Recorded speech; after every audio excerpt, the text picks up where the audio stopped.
ኢትዮጵያ ክልል የ2018 ክልላዊ የተቀናጀ የተፋሰስ ልማትና የበልግ አዝመራ ማስጀመሪያ መርሃ ግብር በዚህ በኮንሶ ዞን በይፋ መከናወን ጀምሯል ማለት ነው። ክልሉ እንግዲህ በ2018 በጀት ዓመት 159423 ሄክታር መሬት ነው እንግዲህ በዋና ዋና የአፈርና ውሃ ጥበቃ ተግባራት ለማከናወን ግብ የተያዘው። በ2018 ክልላዊ የተቀናጀ የተፋሰስ ልማትና የበልግ አዝመራ ተግባራት ማስጀመሪያ መርሃ ግብር ላይ የተገኙት የደቡብ ኢትዮጵያ ክልል ርዕሰ መስተዳድሩ አቶ ጥላሁን ከበደ ባለፉት ዓመታት በተከናወኑ የአፈርና ውሃ ጥበቃ ስራዎች ተጨባጭ ውጤቶች ተመዝግበዋል ይላሉ። በአመት 30 ቀን በዝቅተኛ በቀን ከ2 ሰዓት ያላነሰ ነፃ ጉልበት ሰው የሚሰራበት በተለይ የአፈርና ውሃ ጥበቃ ስራ በመስራት አካባቢ ለመቀየር የሚደረግ የአመታዊ ዘመቻ ቀን ሰው በጉጉት የሚጠብቀውን ቀን ነው ዛሬ ኮንሶ ላይ በይፋ ያስጀመር ነው። ባለፉት ዓመታት በክልላችን እንዳየኸው ይሄ አሁን ያለንበት ተፋሰስ ከበስተ ምስራቅ በኩል የ2014 መተን የቅርቦ ክልል ላይ በነበርን ጊዜ ያስጀመር ነው። ከሱ ኩታ ገጠም ያለ ቀበሌ ላይ ነው ዛሬ ያስጀመር ነው።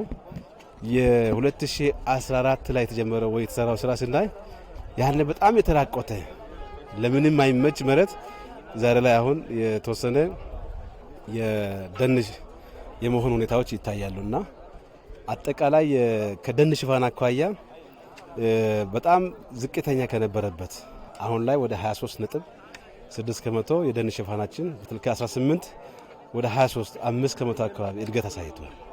ይሄ በተጨባጭ በሁሉም አካባቢ የስነ አካላዊ ስራ ከስነ ህይወታዊ ስራ ጋር አቀናጅተን በመስራታችን በደን ሽፋን ከፍተኛ ለውጥ እየመጣ ነው ያለው።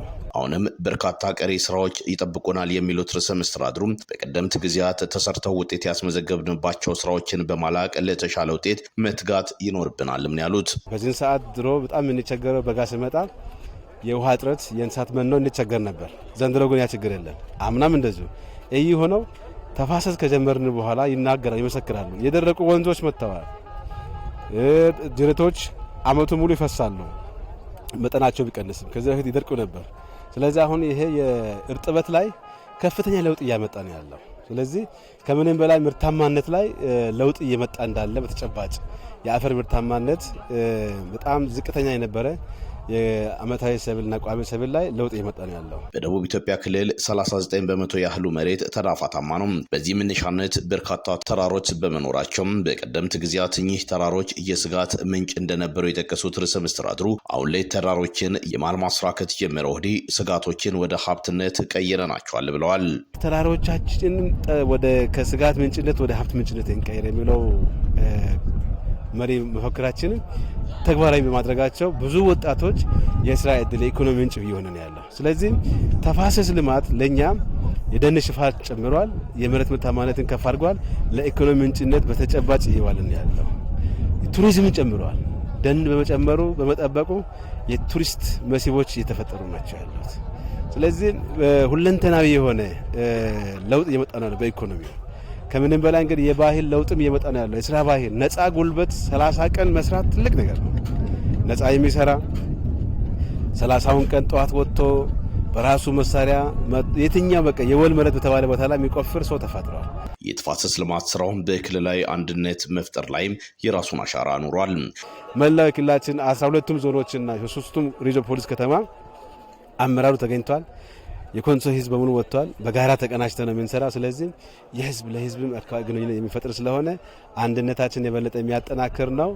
ሁለንተናዊ ፋይዳ በጣም አውቀን በየአመቱ በጋ ስነ አካላዊ ስራ እንዲሁም ደግሞ ቀጥሎ ደግሞ የበልግ ዝናብና ክረምት ዝናብ ተከትሎ ደግሞ የሚተከለው የስነ ህይወታዊ ስራ እቅድ በጣም የምናቅድበት ዝግጅት የምናይበት ሁኔታ የሚፈጠርበት ስለሆነ በዚህ መንገድ ነው መላው ክልላችን ህዝቦች ቴሌቪዥን የምትከታተሉት የተቀናጀ ተፋሰስ ልማት ስራ ዛሬ በይፋ እንደ ክልላችን ጀምረናል። የበልግ ስራም በተለይ የበልግ ዝናብ የመጣ ስለሆነ የበልግ እርሻችን ሙሉ በሙሉ ማሳችን በመሸፈን ምርታማነት በመጨመር ከድህነት የምንወጣበት ከተረጂነት የምንወጣበት እንዲሆን ሁሉም ሰው ጾሙን መሬቱን እንዳያሳድር አደራ እያልኩኝ በዘመቻ እንድትሳተፉ ጥሪዬን አስተላልፋለሁ።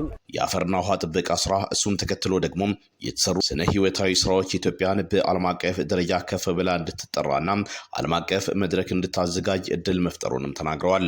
ኢትዮጵያ አረንጓዴ አሻራ በተለይ የአየር ንብረት ላይ የጀመረችው ስራ ውጤታማ ሆኖ ባህል ሆኖ በህዝብ ውስጥ በዚህ ልክ መሰራቱ ለዓለም ምሳሌ ስለሚሆን ምሳሌ በሆነ ሀገር የሚታይ ነገር ባለ ሀገር ተመክሮን መቅረብ በሚችል ሀገር ምርጥ መሪ ሰርቶ የሚያሰራ መሪ ባለ ሀገር የመሪዎችን ውጤታማነትን ጭምር ልምድ ለመቀመር ኢትዮጵያ ተመራጭ መሆን አለባት የሚለውን መርጠው ነው። ስራው ደግሞ በዲፕሎማሲያዊ መንገድ የተሰራው ስራ ለዓለም ህዝብ አሳውቋል ጠቅላይ ሚኒስትራችን። ስለዚህ የኮፕ 32 ምርጫ በዲፕሎማሲው ከፍተኛ እንዲሁም ደግሞ በስራችን በታታሪነታችን ለራሳችን ለማንም አይደለም ለራሳችን የሰራነው ስራ ለሌሎችም ጭምር እንደሚተርፍ ክረምት ላይ በወጣቶች ለአፍሪካ ሀገራት ሄዶ የሚተክል ዘመቻ ነበር። ከኛ አልፈን ለጎረቤቶቻችን ጭምር የተረፍንበት። ስለዚህ ይሄን ልምድ ሊሆን የሚቻል ስራን ኢትዮጵያ ውስጥ ዝግጅቱን አድርገን ስራዎቻችንም አይተን ተጨባጭ ጉባኤው ዝግጅቱ የተሳካ እንዲሆን ለማድረግ የሚያስችል አጋጣሚ በኢትዮጵያ ይኖራል ተብሎ ነው የተወሰነውና ያው የስራችን ውጤት ነው።